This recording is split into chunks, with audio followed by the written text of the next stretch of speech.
Okay guys, welcome back to the Hillside Farm Garlic Project, and what a difference does a week make. This is about, well, 6 days later than when I first made the rows and planted in my last video, and as you can tell here, it's a lot more gray. This morning had a pretty heavy frost. I didn't get a chance to film any of that. I wanted to, but had some other stuff I had to get doing. But anyways, as you can tell, some of these rows, I've already started spreading out a layer about an inch of manure, aged, composted down horse manure, not fresh manure, on all these rows. I'm going to continue doing that until I get all these rows, at least covered. And then after that, I got the old broken down hay bales.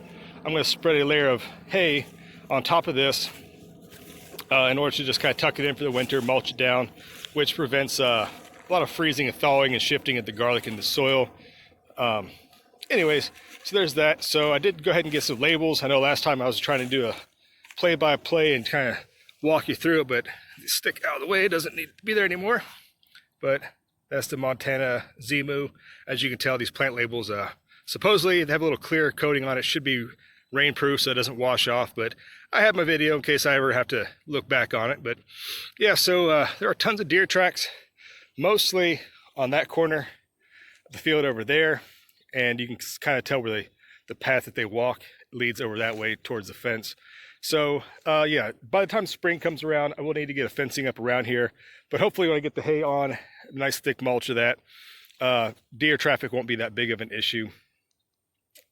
So there's that. So I'm going to get back to doing some work, and up there you can see in the distance of the hay bales, breaking those down, and we'll be rolling them out for mulch. But one word of advice, why I made these rows so wide, right here, if you can kind of tell the tire tracks, I have a two-tired wheelbarrow, and I've been carrying the manure down these rows here, which it fits just perfectly.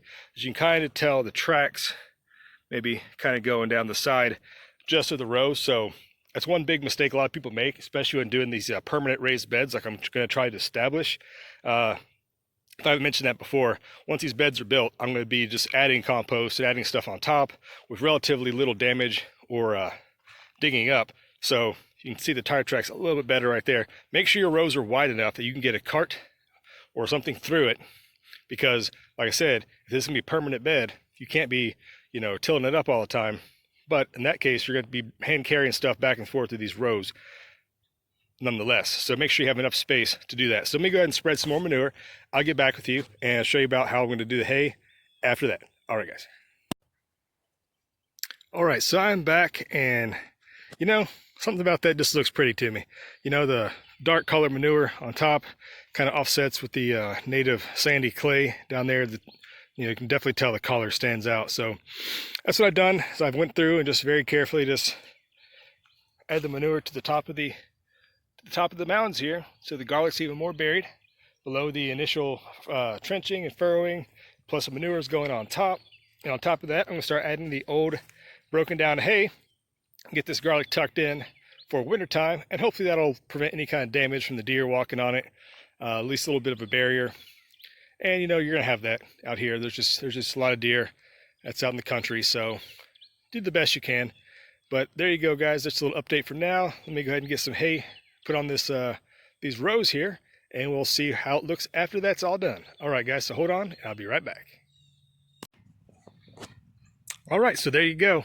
All the rows have been top dressed with aged composted down horse manure, has the layer of old hay on top, and that's gonna, looks a little high right now, but as it rains in winter, it's gonna suck it down, and it's gonna be pretty much go down to nothing, and hopefully by the spring it's gonna be mostly composted down. But I might come through late winter time if this really does pack down a lot and really decompose. Maybe put another layer on to keep it A, insulated, and B, just a little bit more organic matter. That's just gonna break down and help build this soil up. But there you go. So it's really hard work, honestly, going from scratch, taking this field from, just adjacent to this is in the hay field, and the one plot that's still down there, I showed you a couple of episodes before. That would be a springtime project. And then you come back here, the blueberries are down there at the end of that field, and I did check, there have been no deer tracks in that, and the ground has been pretty muddy after rain, so the deer netting's working so far as a deterrent. This garlic here has been planted. It's the 5 rows, approximately 40 to 45 feet long. 14 inches spacing between the rows, 7 different garlics, all hard neck, all planted as a trial.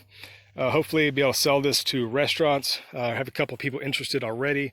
But yeah, so this is how it goes in the making these permanent beds here. So it's a lot of hard work up front, making these, getting these established.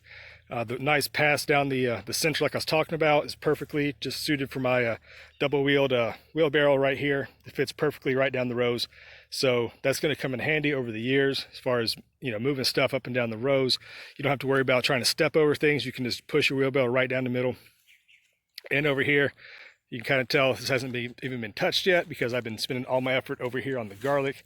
So I'm probably going to maybe make 1, maybe 2 rows over here with the intent of not planting anything in it at all. I'll get around to top dressing it. Maybe put some straw, hay, whatever on top of that. Let that just kind of go. But, you know, it's a lot of work up front. But hopefully once this gets established, it's just going to be a matter of just adding compost or manure in the fall and the springtime and just planting, you know, plugging in your plants.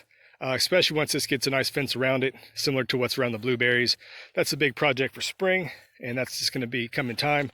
But for the time being, I think I'm done for today, at least on these beds over here with the garlic.